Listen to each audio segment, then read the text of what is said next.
텃밭에 나가서 갓 익어가던 고추나 토마토가 울퉁불퉁하고 거무스름한 반점으로 뒤덮인 모습을 보면 마음이 철렁 내려앉습니다. 분명 며칠 전까지만 해도 반듯하고 싱그럽던 열매였는데 그새 누군가 다녀간 듯한 흔적에 허탈함이 밀려옵니다. 이런 일이 반복되면 혹시 내가 무엇을 잘못했는지 또는 어떻게 지켜야 했는지 자책하기 쉽습니다. 그런데 알고 보면 그 열매를 망가뜨린 건 우리 눈에 잘 띄지 않는 아주 작은 존재, 바로 노린재일 가능성이 높습니다. 노린재는 예전엔 여름철에나 문제였지만 요즘은 기온이 점점 빨라지면서 초여름인 5월부터 활발히 활동합니다.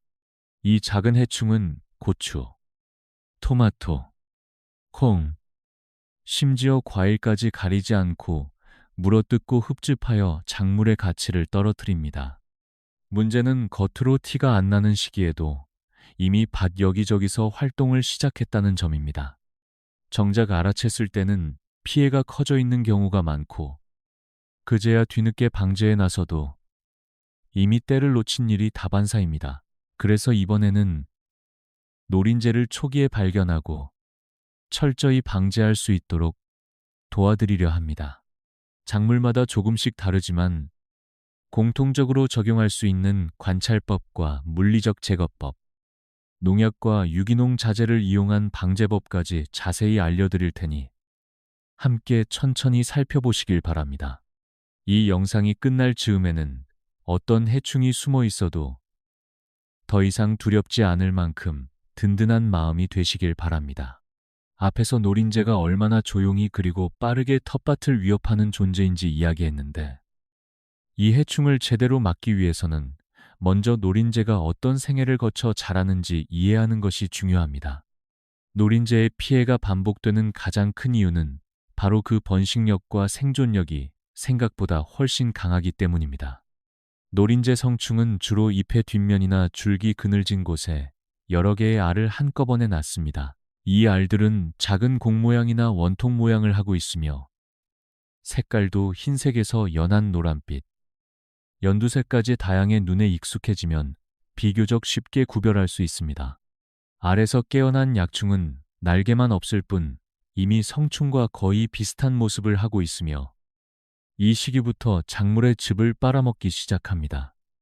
약충은 약 한 달에서 한 달 반 정도의 시간 동안 5번에 걸쳐 허물을 벗으며 점점 자라 결국 날개를 가진 성충이 됩니다. 이 성충 한 마리는 평균적으로 100마리가 넘는 알을 낳을 수 있고 기온이 안정적으로 따뜻한 해에는 한 해에 2세대 이상이 이어서 발생하기도 합니다.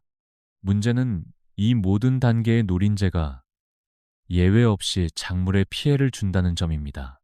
특히 성충은 날개를 이용해 밭과 밭 사이를 자유롭게 이동하며 새로운 작물을 찾아다니기 때문에 방제가 훨씬 까다롭습니다. 더구나 최근에는 기온 상승과 장마철의 높은 습도로 인해 알의 부화율과 약충의 생존율이 크게 높아졌습니다. 예전 같으면 자연스럽게 줄어들었을 개체수가 이제는 장마를 거치며 오히려 폭발적으로 늘어나는 경우가 많습니다.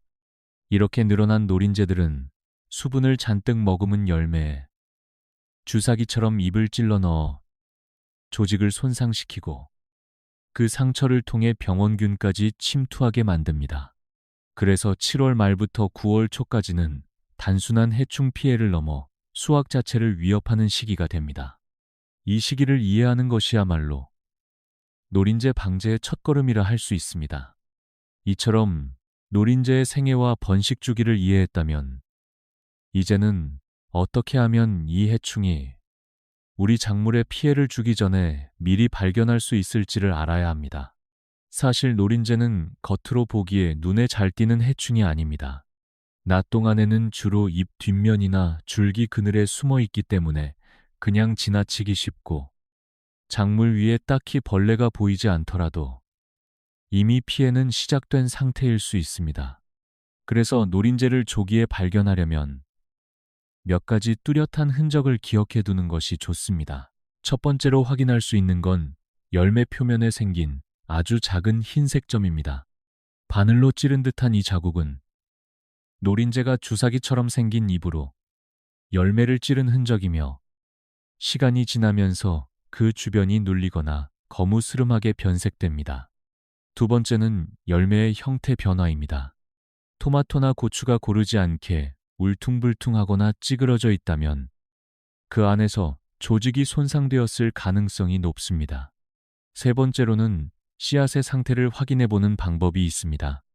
특히 콩이나 고추처럼 안에 씨앗이 형성되는 작물은 속이 비어 있거나 씨앗이 여물지 않았다면 노린재 피해를 의심해 볼 수 있습니다.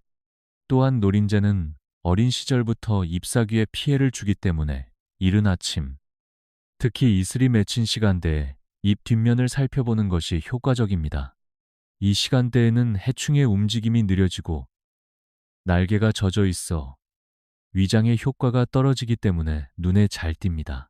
실제로 관찰해 보면 잎사귀 아래에 노란빛의 알이 무더기로 붙어 있거나 줄기 중간 부분에 노린재 약충이 움직이는 모습을 발견할 수 있습니다. 또 하나의 방법은 유인 트랩을 설치해서 노린재의 유입 여부와 개체수를 파악하는 것입니다. 밭 가장자리에 트랩을 걸어두면 바람을 타고 날아든 성충들이 모여드는 것을 통해 밭 전체의 상황을 가늠할 수 있습니다. 이렇게 노린재의 흔적을 알고 나면 방제 시기를 판단하는 데 훨씬 유리해집니다. 이처럼 노린재의 흔적을 정확히 파악하고 나면 이제는 본격적인 방제 방법을 고민할 차례입니다. 많은 분들이 농약부터 떠올리시지만 그에 앞서 물리적이고 생물적인 방법으로 먼저 시도해보는 것도 매우 효과적입니다. 특히 밭의 규모가 작거나 친환경 농법을 지향하는 분들에게는 간단한 도구와 생활 습관만으로도 충분히 노린재의 피해를 줄일 수 있습니다. 가장 기본적인 방법은 아예 노린재가 작물에 접근하지 못하도록 막는 것입니다. 방충망을 설치하거나 한행사 터널을 씌워 성충의 유입을 차단하면 산란 자체를 막을 수 있어 장기적으로 큰 도움이 됩니다. 이 방법은 특히 어린 묘목이나 연약한 작물에 효과적이며 설치가 어렵지 않아 많은 분들이 실천하고 있습니다. 또 하나 기억해야 할 건 노린재는 변온동물이기 때문에 기온에 따라 움직임이 달라진다는 사실입니다. 햇빛이 강한 한낮에는 민감하게 반응하며 금세 날아가 버리지만 해가 들지 않는 이른 아침이나 해질 무렵에는 체온이 낮아져 움직임이 둔해집니다.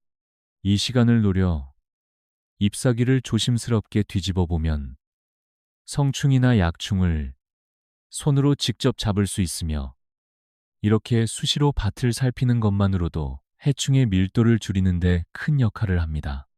잡은 노린재는 빈 페트병에 물과 주방세제를 약간 섞어 만든 용액에 담가 처리하면 냄새 없이 깔끔하게 정리할 수 있습니다. 또한 노린재는 산란 씨알을 무더기로 놓기 때문에 알이 붙은 잎을 발견하면 미련 없이 잘라내는 것이 좋습니다. 이처럼 물리적인 방법을 병행하면 농약 사용을 줄이면서도 충분한 방제 효과를 기대할 수 있습니다. 여기에 덧붙여 최근에는 페로몬 트랩을 이용한 유인 방제법도 많이 활용되고 있습니다. 밭의 가장자리에 바람이 잘 통하는 곳에 트랩을 설치하고 유인제를 주기적으로 교체해주면 노린재가 밭에 얼마나 유입되고 있는지, 그 밀도는 어느 정도인지 한눈에 파악할 수 있어 이후의 방제 계획을 세우는데 큰 도움이 됩니다. 이런 방식은 특히 초기 단계에서 유입을 빠르게 감지하고 선제 대응할 수 있다는 점에서 매우 유용합니다. 이렇게 물리적인 방법과 유인 트랩을 잘 활용해도 노린재의 개체수가 눈에 띄게 늘어나기 시작했다면 더 이상 기다리지 말고 화학적인 방제를 병행해야 합니다. 특히 7월 말부터 9월 초까지는 노린재의 활동이 가장 활발하고 피해도 극심해지는 시기이기 때문에 이때는 주기적인 농약 살포가 불가피한 선택일 수 있습니다. 물론 약을 뿌리는 것에 부담을 느끼는 분들도 계시겠지만 중요한 건 언제, 무엇을, 어떻게 사용하느냐에 따라 그 효과와 안전성이 크게 달라진다는 점입니다. 노린재 방제의 핵심은 어린 약충 시기에 집중하는 것입니다. 이 시기에 노린재는 성충에 비해 이동성이 적고 약에 대한 저항성도 낮기 때문에 방제 효과가 가장 높습니다. 실제로 많은 농가에서는 6월 중순부터 약충이 부화하기 시작하는 시점에 맞춰 방제를 시작하고 그 이후로는 일주일 간격으로 반복하며 밀도를 조절하고 있습니다. 방제를 위해 농약을 구입할 때는 노린재 전용 약재를 선택하는 것이 중요하며 반드시 포장지에 기재된 작용 기작 그룹 번호를 확인해야 합니다. 일반적으로 노린재의 효과적인 작용 기작은 3A, 4A, 4D 그룹에 속하는데 이는 모두 해충의 신경계에 작용하여 마비시키는 방식입니다. 그러나 한 가지 성분만 반복해서 사용하면 내성이 생기고 다음 세대에서 저항성이 높아질 수 있으므로 서로 다른 계열의 약재를 번갈아 사용하는 것이 기본 원칙입니다. 그리고 뿌리는 위치도 방제의 성패를 가르는 요소입니다.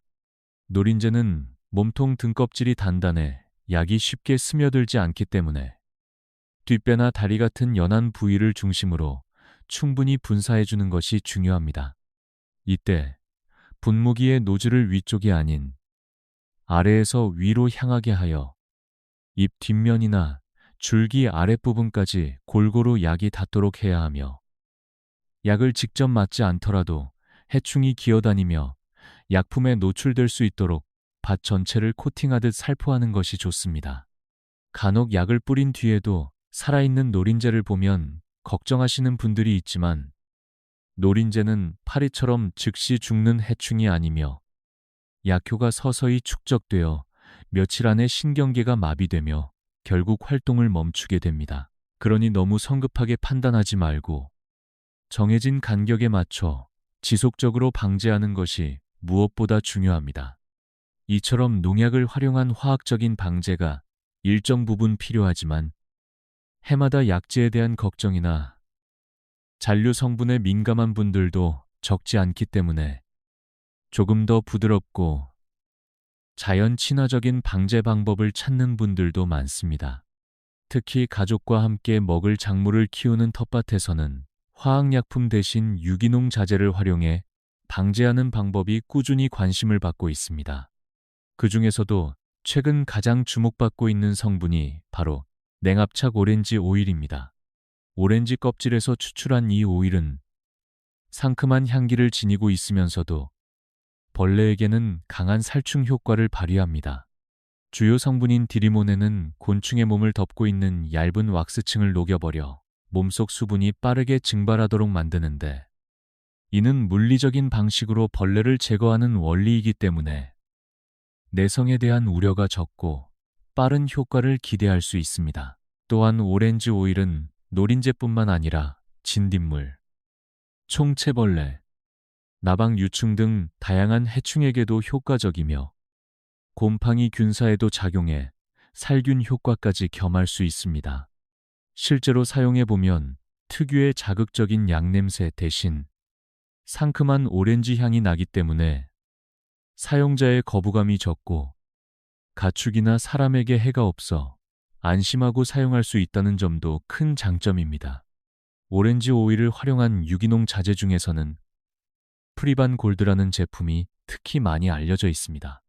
이 제품은 살충과 살균 효과를 동시에 인증받은 유기농 공시 자재로 친환경 농가에서도 널리 활용되고 있습니다. 사용 방법은 간단합니다.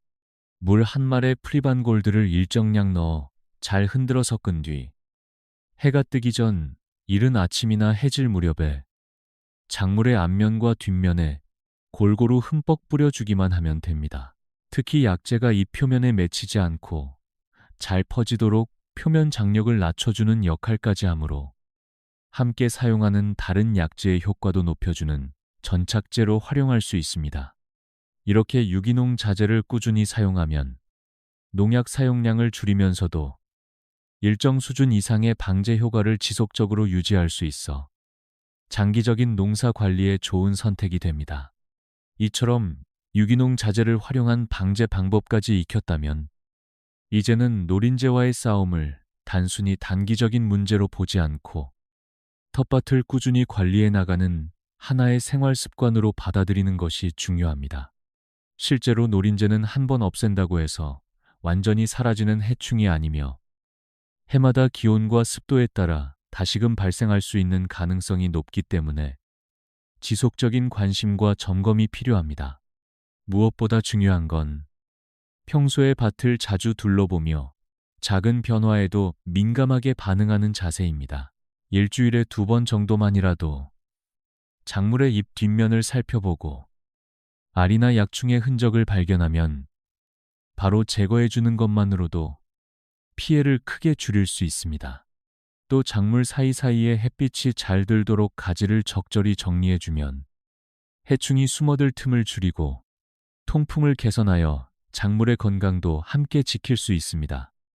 요즘은 많은 농가에서 은색 멀칭 필름을 활용해 해충의 유입을 막는 방법도 널리 사용되고 있는데 햇빛을 반사시켜 벌레의 접근을 어렵게 만들고 동시에 토양의 수분을 유지하는 효과도 있어 일석이조의 방법이라 할 수 있습니다.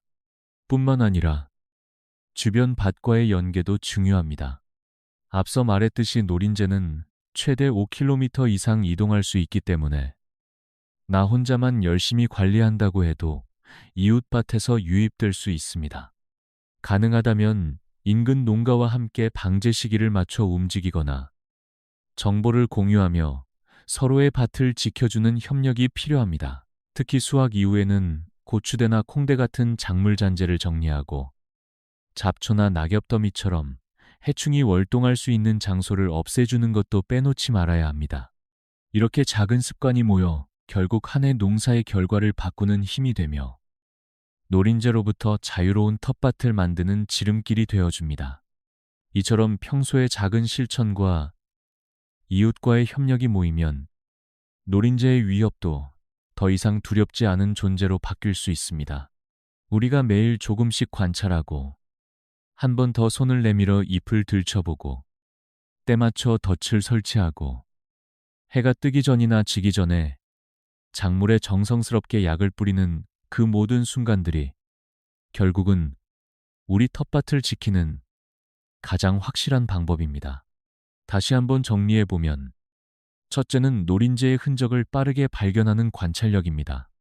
바늘로 찌른 듯한 흰 점이나 열매의 이상한 변형, 잎 뒷면의 알무리 같은 사소한 단서들을 놓치지 않는 눈이 필요합니다.